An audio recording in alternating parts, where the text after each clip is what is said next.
mahpusların sessiz çığlığına ses katmak için onlar için oturuyor ve tepkimizi dile getiriyoruz. Ama bu süre içinde çok olumlu sonuç aldığımızı söyleyemeyiz. Her zamanki gibi bizi duyan ama duymamazlıktan gelmeyen yetkililerle karşı karşıyayız. Bugünkü خيراتن وكواجي قلت أفسد الصحة تاع جبوي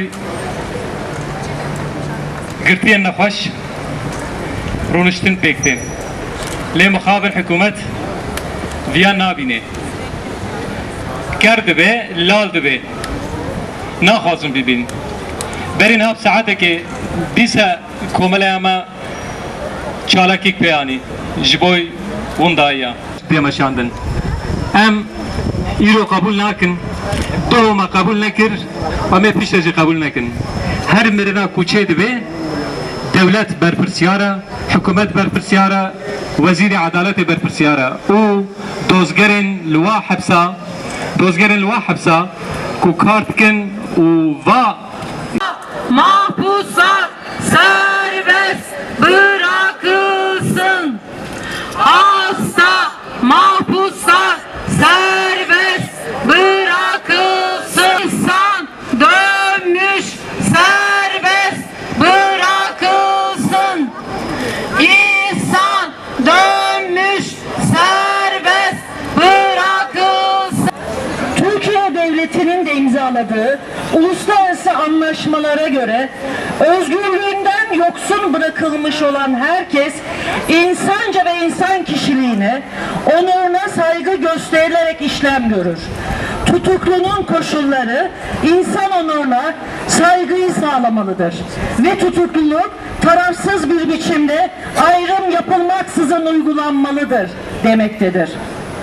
Ülkemiz hapishanelerinde ise ne yazık ki yapılması gereken en temel işlerin yapılmadığını, en temel ihtiyaçların karşılanmadığını, mahpusların haklarının yaygın olarak ihlal edildiğini görüyoruz.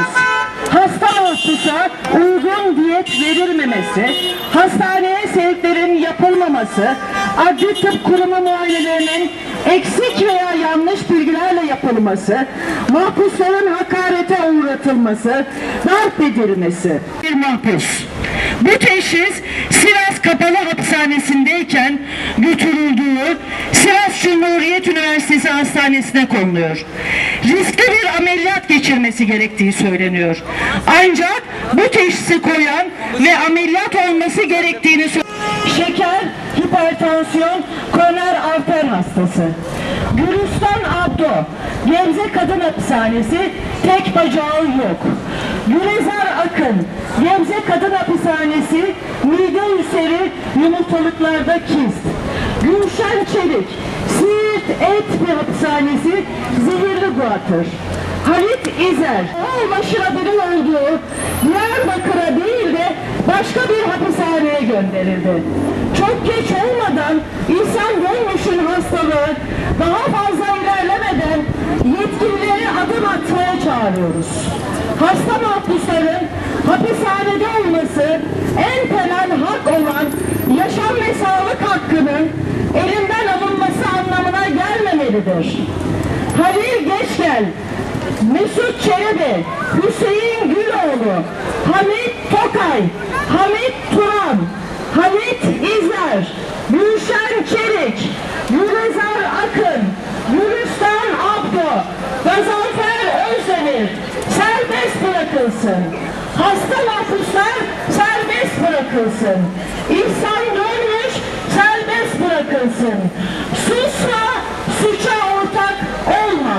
İnsan Hakları Derneği İstanbul Şubesi Cezaevi Komisyonu. Mahpuslar!